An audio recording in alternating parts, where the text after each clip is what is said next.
Good evening, America. 11 months ago, I inherited a mess. বেফাঁস বক্তব্য, বিতর্কিত কর্মকাণ্ডে সমালোচকদের হাতে মোক্ষম ইস্যু তুলে দিতে পারদর্শী মার্কিন প্রেসিডেন্ট ডোনাল্ড ট্রাম্প ভাষণ দিয়েছেন জাতির উদ্দেশ্যে। এবারও এর ব্যতিক্রম হয়নি। ১৯ মিনিটের ভাষণে সিংহভাগ জুড়ে রাগঢাক না রেখে ব্যক্তিগত অর্জন তো ছিলই, সবকিছু ছাপিয়ে নজর কেড়েছে অভিবাসী আর অভিবাসন প্রত্যাশীদের প্রতি তীব্র অসন্তোষ। আতঙ্কিত হয়ে কপালে চিন্তার ভাঁজ ফেলার মতো এমন কি বলেছেন ট্রাম্প? কপাল পুড়তে যাচ্ছে কি অভিবাসী বা অভিবাসন প্রত্যাশীদের? Starting on day one, I took immediate action to stop the invasion of our southern border. প্রথম দিন থেকেই আমাদের দক্ষিণ সীমান্তে অনুপ্রবেশ থামাতে দ্রুত পদক্ষেপ নিয়েছি। 7 মাস কোনো অভিবাসী ঢুকতে পারেনি। এটি এমন একটি কাজ যা সবাই অসম্ভব বলে মনে করেছিলেন। When Joe Biden said that he needed এমন সময় এসব বক্তব্য এলো যার কয়েক ঘন্টা আগে যুক্তরাষ্ট্রে অভিবাসনের সুযোগ আর ঘুরতে যাওয়ার পথ বন্ধ করতে নতুন ভ্রমণ নিষেধাজ্ঞা জারি করেছেন ট্রাম্প। এবারের নিষেধাজ্ঞায় আছে 5টি মুসলিম ও একটি আফ্রিকান দেশ। ইসরায়েলের নজিরবিহীন বর্বরতায় ছিন্ন ভিন্ন ফিলিস্তিন ভূখণ্ডকেও রাখা হয়েছে এবারের তালিকায়।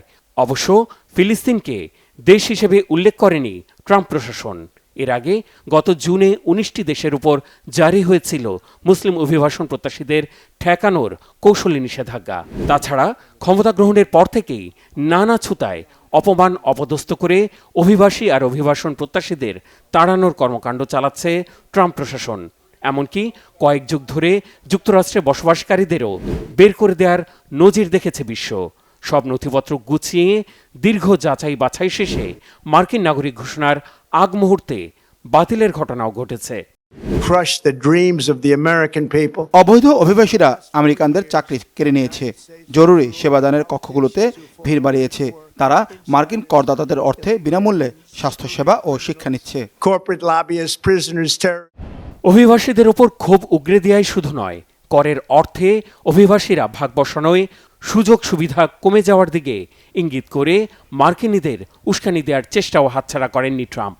যদিও আমেরিকান ইমিগ্রেশন কাউন্সিলের জরিপ বলছে 2023 সালে $651 বিলিয়ন বেশি কর দিয়েছেন অভিবাসীরা, যা $1.7 ট্রিলিয়ন অর্থনৈতিক কর্মকাণ্ড সৃষ্টি করেছে।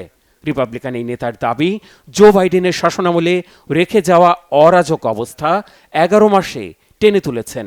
যুদ্ধ থামানোর বিতর্কিত দাবিও এড়ায়নি শান্তিতে নোবেল প্রত্যাশী ট্রাম্পের ভাষণে। I've restored American strength. আমি মার্কিন শক্তি পুনরুদ্ধার করেছি। 10 মাসে 8টি যুদ্ধ থামিয়েছি। ইরানের পারমাণবিক হুমকি ও গাজার যুদ্ধ শেষ করেছি। 3000 বছরের মধ্যে প্রথমবার মধ্যপ্রাচ্যে শান্তি ফিরিয়েছি। Secured the release of the hostage. অর্জনের ফিরিস্তি দিলেও 16 ডিসেম্বর প্রকাশিত রয়টার্স ইপসোসের জরিপে দেখা গেছে জনপ্রিয়তার গ্রাফ ক্রমেই নিম্নমুখী।